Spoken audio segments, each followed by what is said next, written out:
मैं हूं आपके साथ साक्षी जादौन।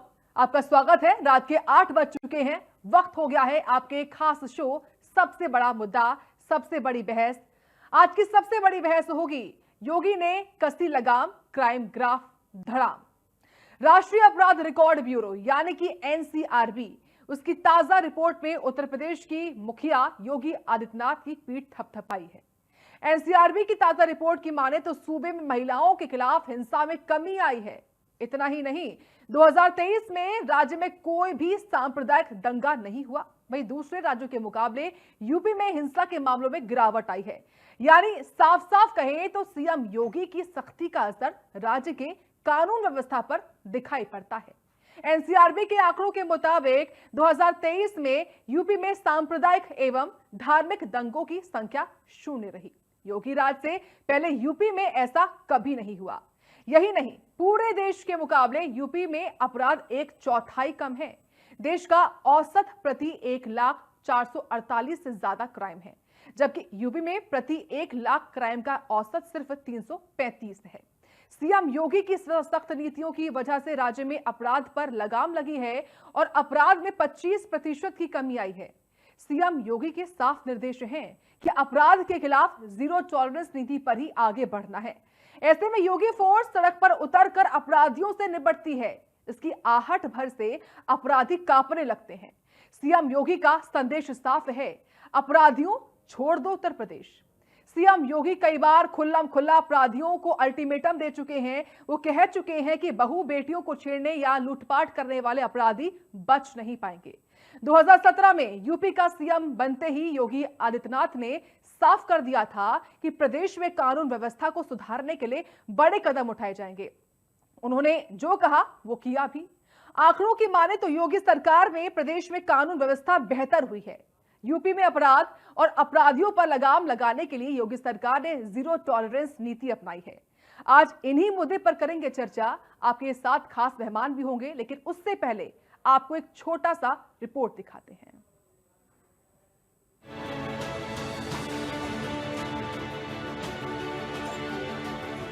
ऐसे ही माफिया पहले उत्तर प्रदेश में भी हावी थे।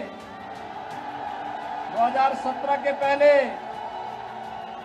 और भाइयों बहनों, उत्तर प्रदेश में माफिया के लिए ही हम बुलडोजर लेके आए थे।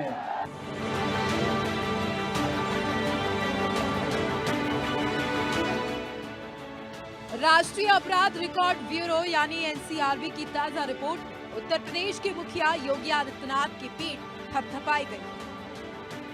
एनसीआरबी की ताजा रिपोर्ट की माने तो सूबे में महिलाओं के खिलाफ हिंसा में कमी है। इतना ही नहीं, 2023 में राज्य में कोई सांप्रदायिक दंगा नहीं हुआ। वहीं दूसरे राज्यों के मुकाबले यूपी में हिंसा के मामलों में गिरावट आई। यानी साफ साफ कहे तो सीएम योगी आदित्यनाथ की सख्ती का असर राज्य के कानून व्यवस्था पर भी पड़ा। एनसीआरबी के आंकड़े के मुताबिक 2023 में यूपी में सांप्रदायिक एवं धार्मिक दंगों की संख्या 0 रही। योगी राज से पहले यूपी में ऐसा कभी नहीं हुआ। यही नहीं, पूरे देश के मुकाबले यूपी में अपराध 1/4 कम है। देश का औसत प्रति 1,04,48 से ज्यादा क्राइम है, जबकि यूपी में प्रति लाख क्राइम का औसत सिर्फ 335 है। सीएम योगी की सख्त नीतियों की वजह से राज्य में अपराध पर लगाम लगी और अपराध में 25% की कमी आई। सीएम योगी के साफ निर्देश कि अपराध के खिलाफ जीरो टॉलरेंस नीति पर ही आगे बढ़ना है। ऐसे में योगी फोर्स सड़क पर उतरकर अपराधियों से निपटती है। इसकी आहट भर से अपराधी कांपने लगते हैं। सीएम योगी का साफ संदेश, अपराधियों छोड़ दो उत्तर प्रदेश। मैं भी आ रहा था सड़क मार्ग से। सड़कों पे जगह जगह गड्ढे हैं। बहुत सारी जगह तो ये भी नहीं पता लगता कि गड्ढा है या सड़क है। सड़क में गड्ढा है या गड्ढे में सड़क है, ये भी पता नहीं लग रहा था। और भाइयों बहनों, जब एक भ्रष्ट सरकार कार्य करती है तो परिवारवाद तो हावी होना ही होना है। ऐसे ही माफिया पहले उत्तर प्रदेश में भी हावी थे। 2017 के पहले। और भाइयों बहनों, उत्तर प्रदेश में माफिया के लिए ही हम बुलडोजर लेके आए थे। आज देखते होंगे ना उत्तर प्रदेश का बुलडोजर जब चलता है,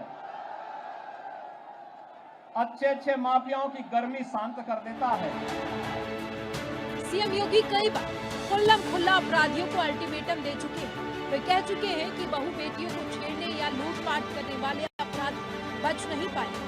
इतना ही नहीं, यूपी में एक्टिव माफियों को लेकर सीएम योगी के बुलडोजर का एक्शन ग्राउंड जीरो पर नजर आ रहा। आत्मनिर्भर और विकसित भारत के लिए देश की आवाज के साथ हमें भी एकजुट होकर के चुनाव जिता करके भेजना है। डॉक्टर संजय जायसवाल उच्च शिक्षित चिकित्सक हैं। इनके पिताजी भी डॉक्टर मदन प्रसाद जायसवाल जी भी, मैं भी उनके साथ सांसद था।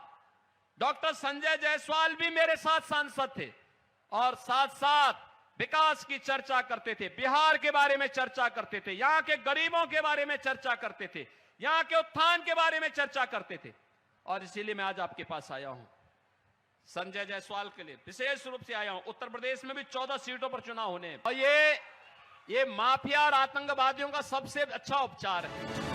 2017 में यूपी का सीएम बनते हुए योगी आदित्यनाथ ने साफ कर दिया था कि प्रदेश में कानून व्यवस्था को सुधारने के लिए बड़े कदम उठाए जाएंगे। उन्होंने जो कहा वो किया। आंकड़ों की माने तो उत्तर प्रदेश में बीते सालों में योगी आदित्यनाथ की सरकार में प्रदेश में कानून व्यवस्था बेहतर हुई। यूपी में अपराध और अपराधियों पर लगाम लगाने के योगी सरकार ने जीरो टॉलरेंस नीति अपनाई। इस नीति की वजह से अपराध दर में भारी गिरावट आई। योगी सरकार ने साफ कर दिया कि अपराध पर लगाम लगाने के भविष्य में और सख्त कदम उठाए जाएंगे। Bureau report, India news.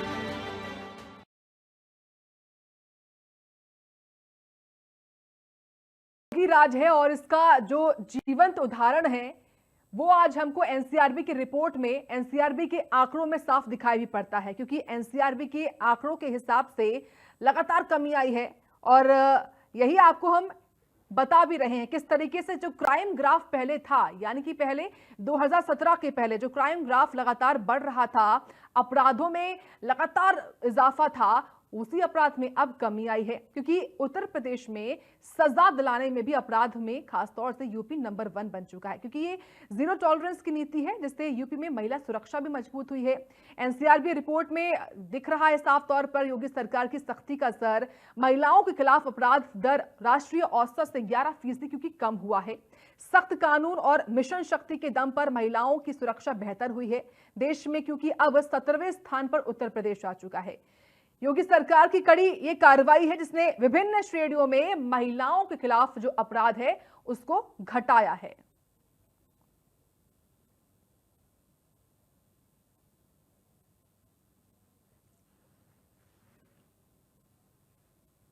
तो एनसीआरबी ने ये डाटे जो है वो जारी किए हैं, जो आंकड़े हैं वो जारी किए हैं, जो आपको हम ग्राफिक के माध्यम से दिखा भी रहे हैं। इस वक्त देश का औसत प्रति जो लगातार ग्राफ था वो कैसे कम हो रहा है।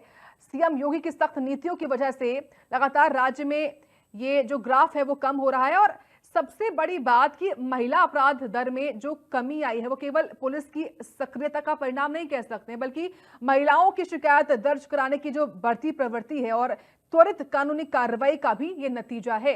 आपको हम अलग अलग राज्यों के हिसाब से भी दिखाते हैं। जो एनसीआरबी की डाटा है उसके हिसाब से बता रहे हैं आपको अलग अलग राज्य वो कहां पर स्टैंड करते हैं और यूपी कहां स्टैंड करता है। यूपी की आबादी 24 करोड़ है, जिसमें से हिंदू आबादी 19 करोड़ से ज्यादा है।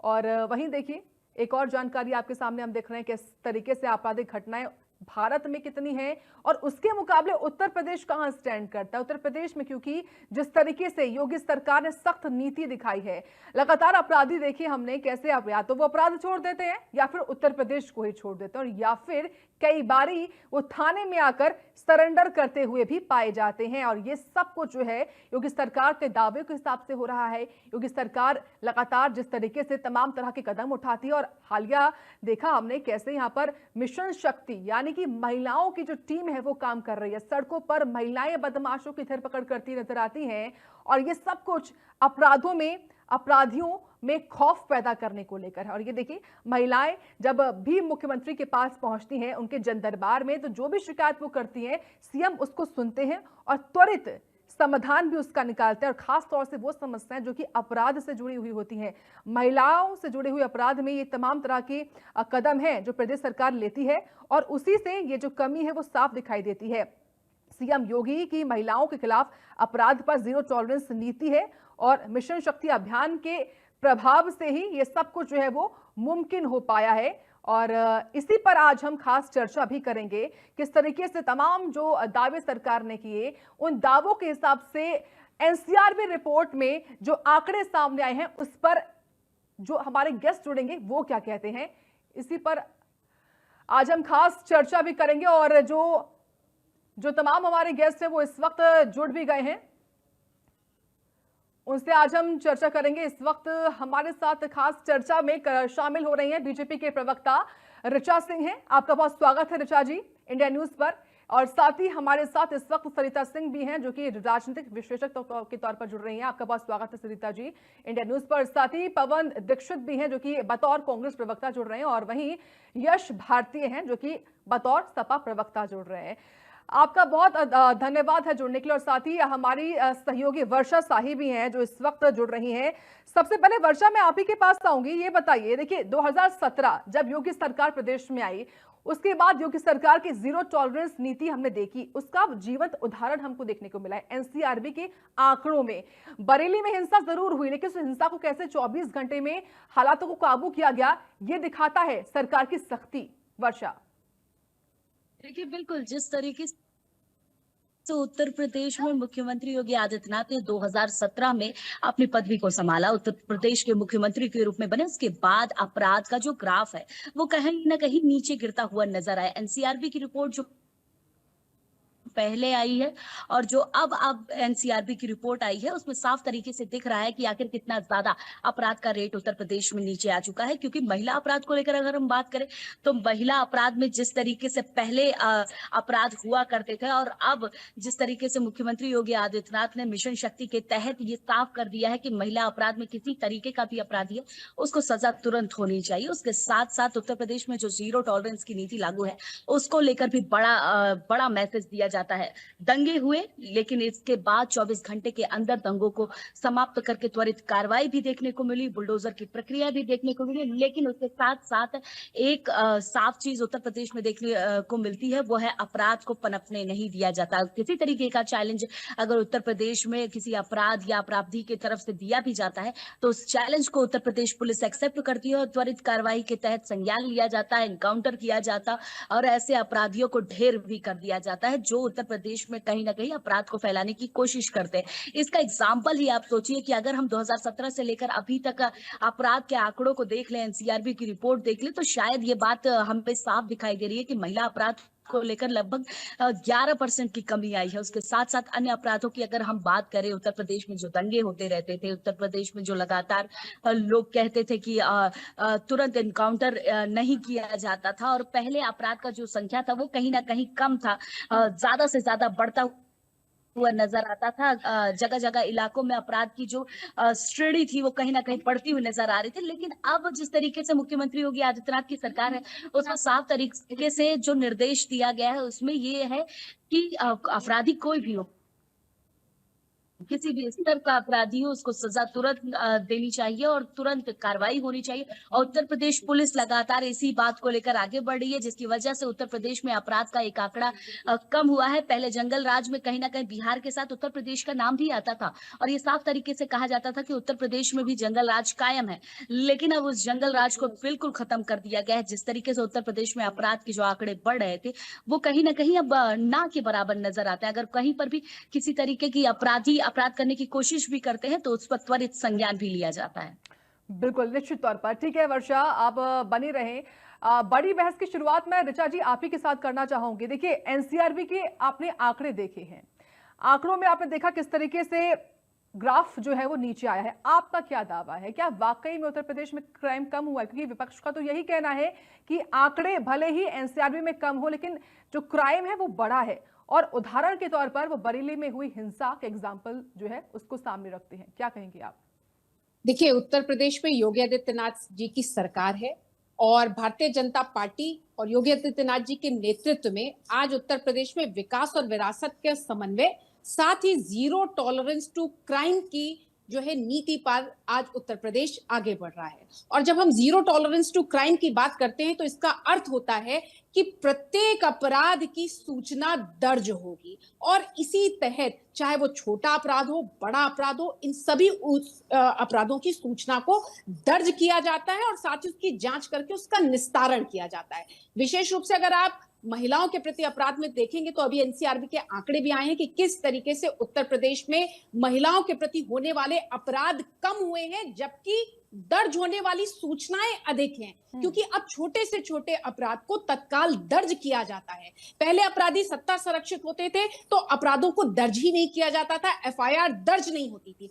आज चाहे छोटी एफआईआर हो, चाहे छोटी घटना हो, बड़ी घटना हो, उसकी तत्काल न सिर्फ सूचना दर्ज की जाती है बल्कि जांच करके उसका जो है निस्तारण भी किया जाता है। विमेन पावर हेल्पलाइन के अंतर्गत मैं आपको बता दूं कि 100% यानी कि 100% जो है समस्याओं का या फिर शिकायतों का निवारण करने का रिकॉर्ड जो है विमेन हेल्पलाइन ने बनाया है।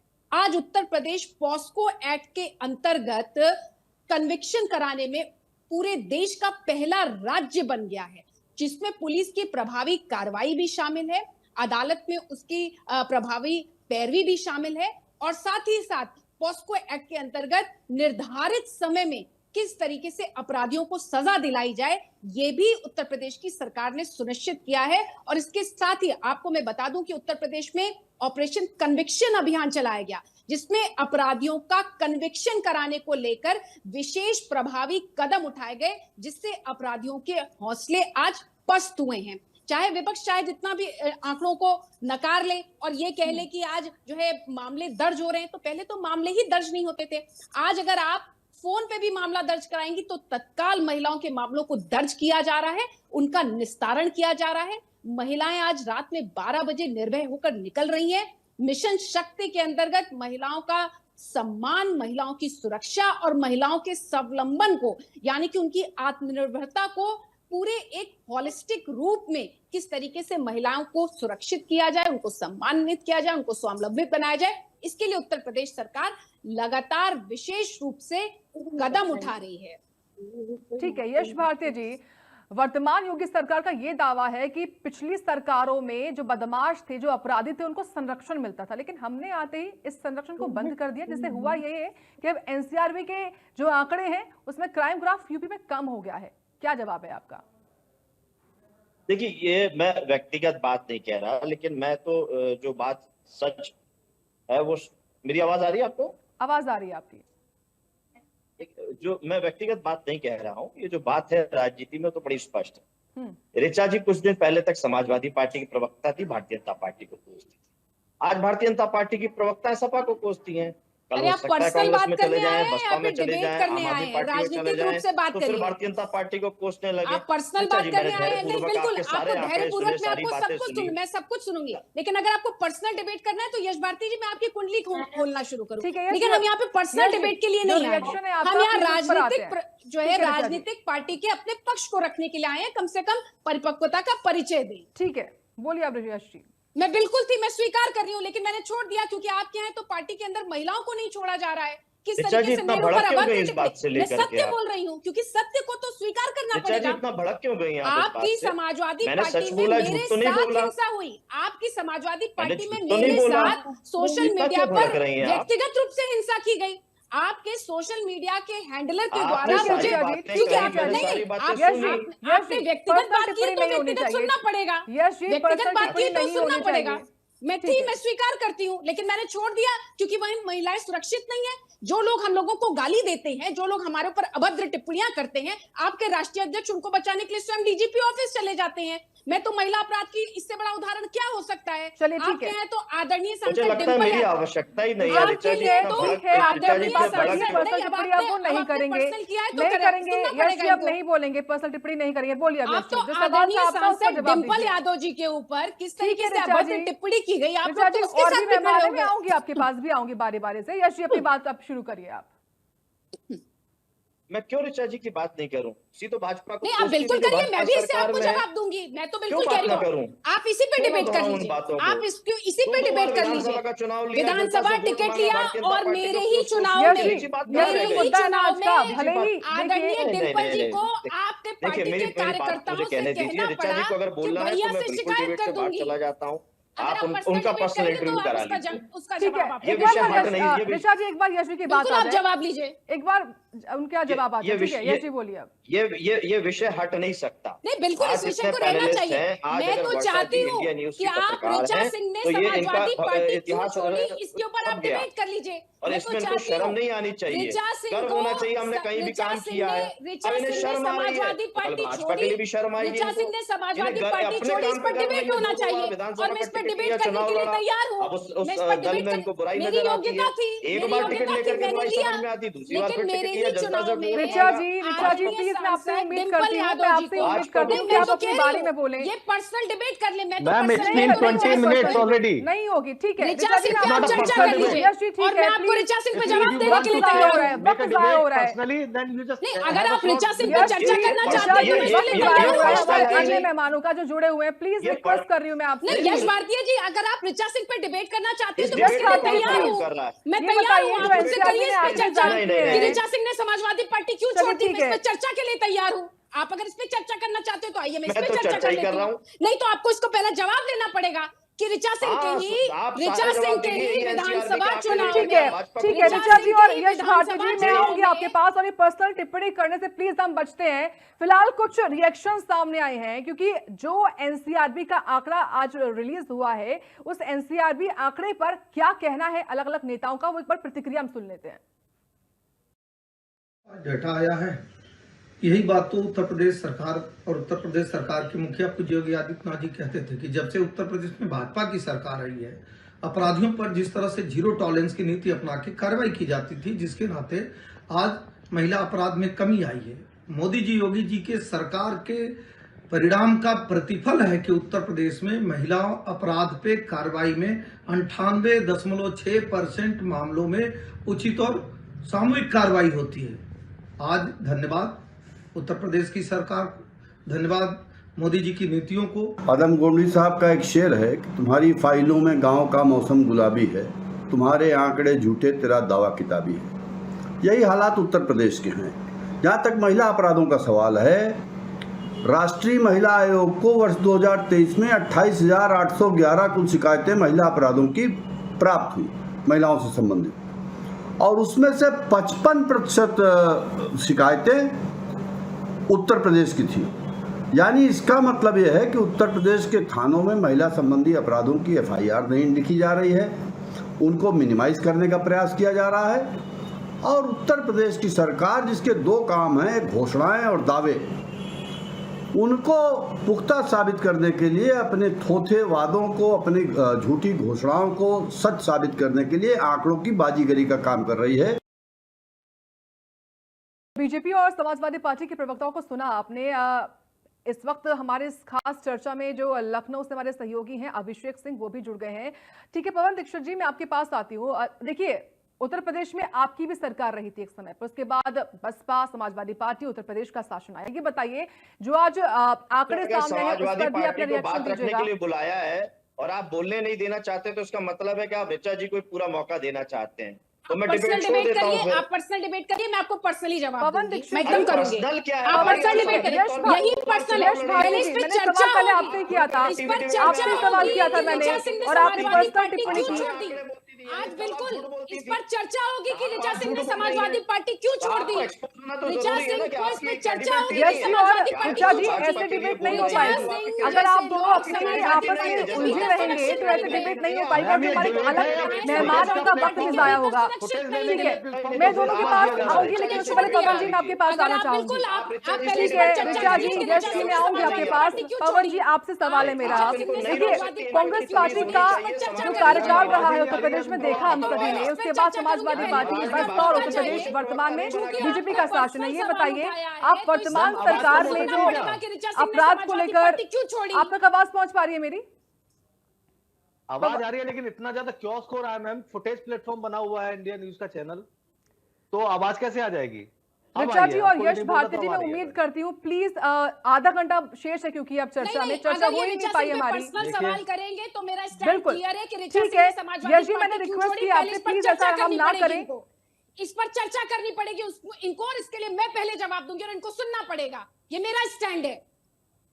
पवन जी, सवाल मेरा आपसे था, देखिए कांग्रेस का भी इसमें शासन रहा है उत्तर प्रदेश में, बसपा समाजवादी पार्टी, फिर अब वर्तमान में बीजेपी सरकार का शासन है। ये बताइए वर्तमान सरकार का जो एक्शन है अपराध को लेकर वो कितना सही है, और क्या लगता है आपको जो क्राइम ग्राफ कम हुआ है उसमें कितना रोल सरकार का रहा, और आपकी क्या टिप्पणी है एनसीआरबी के आंकड़ों पर? पवन जी, सबसे पहले आप सभी को नमस्कार और महापर्व महानवमी की आप सभी को हार्दिक बधाई। माता रानी का आज दिन है और आपने एक बड़ा अच्छा सब्जेक्ट लिया है मातृशक्ति के लिए, और ऐसे सब्जेक्ट होते रहने चाहिए। लेकिन जो सुबह से एक चीजें मैं सुनता आ रहा हूँ, ये एक तरह से इस तरह से प्रोपेगेंडा का जो इस्तेमाल किया जा रहा है, आंकड़ों की जो बाजीगरी हो रही है उसके मैं खिलाफ हूँ। क्योंकि आंकड़ों की बाजीगरी नहीं, कि मातृशक्ति कोई भी, ऋचा जी हमारी बहन है, सरिता जी भी बहन है, आप भी हैं और परिवार के सभी लोग हैं। मातृशक्ति के बगैर दुनिया अधूरी है। मैं आज एक बात कहूं, टाइम्स ऑफ इंडिया सुबह में देख रहा था, तो आज ये आंकड़ेबाजी, एक्चुअली आंकड़े जो हो रहे हैं वो उसको समझना होगा। आज के टाइम में पूरी दुनिया में जो एक रिवॉल्यूशन आया हुआ है, जिस तरह से लोगों के अंदर एक शिक्षा का स्तर बढ़ा है, एक्सपोजर बढ़ा है, सोशल मीडिया का दौर चला है, पूरी दुनिया में लोअर ग्राफ हुआ है इस चीज का, क्राइम का। आज मैं टाइम्स ऑफ इंडिया की सिर्फ एक छोटी सी एक लाइन दूंगा, safest time to be alive in India and the world. पूरी दुनिया और इंडिया इस टाइम सेफेस्ट टाइम है जिंदा रहने के लिए, जीवन जीने के लिए। तो निश्चित रूप से सारी दुनिया में ही भारत, यूपी भी आता है, तो जहां पर भी ग्राफ अगर सारी जगह कम हुआ तो यहां भी हुआ है। 1957 में 2.5 की दर हुआ करती थी और आज 2.4 की दर है, तो बहुत ज्यादा दर नहीं आया। बीच में जो एक दौर 90 का आया था, पूरे देश में क्राइम बहुत ज्यादा बढ़ा था, और उसके बाद स्लाइटली 2001 में वो 3 आ गया और आज 2.4, 2.3, 2.5 के आसपास है। तो पिछले 70-75 वर्ष में क्राइम का आंकड़ा पॉपुलेशन के अगर हिसाब से देखें तो उतना ही है। पॉपुलेशन बढ़ गई है लेकिन आंकड़ा भी उतना ही परसेंटेज में है। अब मैं दूसरी बात कहूं, आज भी पूरे देश में हम आंकड़ों की बात करें, हमारी कमी आई है, रोजगार में कमी पर भी बात कर लेते, आपसी सौहार्द पर की में कमी पर भी बात कर लेते, पीटा थपथपा रहे हैं कि महिलाओं के लिए क्राइम में कमी आई है। आज भी रेप और मर्डर में इंडिया में नंबर 1 है यूपी। आज भी सबसे ज्यादा क्राइम में नंबर 1 है यूपी। एक मैं आंकड़ा बहुत अच्छा देता हूं आपको, 2017 में तकरीबन 3.5 लाख महिलाओं के प्रति अपराध हुए पूरे देश में, और जिसमें 56,000 अपराध हुए महिलाओं के यूपी में 2017 में। अब हुए हैं 4.5 लाख और महिलाओं के प्रति हुआ है 65,000। आप परसेंटेज लगा दीजिएगा कि क्या कम हुआ है क्या नहीं हुआ है। ये सब आंकड़ों की बाजीगरी ना की जाए। और मैं आपको एक और बात बता दूं कि सारे लोग, प्रवक्ता लोग पढ़े लिखे होते हैं, और अब देश का जनमानस भी बहुत पढ़ा लिखा है। अब इस तरह की चीजों को छल के, एनसीआरबी का ये डाटा आ गया, ढूंढ के निकाल कर, मेरा पूरा डाटा पड़ा हुआ है मैम, मैं ज्यादा इस चीज को नहीं कहना चाहता। 4 पेज का मैंने डाटा अभी निकाल कर रखा हुआ है, लेकिन चूंकि आधा घंटा बहुत खराब हो गया, मैं चाह रहा था कि आपके माध्यम से प्रदेश की जनता और देश की जनता इन बातों को सुने कि असल में क्या है। Highest crime rate against women में यूपी है, मर्डर रेट में यूपी है, मैक्सिमम डेथ एक्सीडेंट में यूपी है, मैक्सिमम रेप में सेकंड नंबर पर यूपी है। आप सारी चीजें क्राइम अगेंस्ट वुमेन जो मैंने आपको बताई दिया सारा का सारा। और आप बात कीजिए ना कि हमारा व्यापार कितना बड़ा है, विकास कितना हुआ है। आप सिर्फ डराने की, क्राइम हो रहा है, अपराध हो रहा है, माफिया मारे जाएंगे, ये मारे जाएंगे, सुप्रीम कोर्ट तक चेता चुका है आपको बुलडोजर के लिए और एनकाउंटर्स के लिए।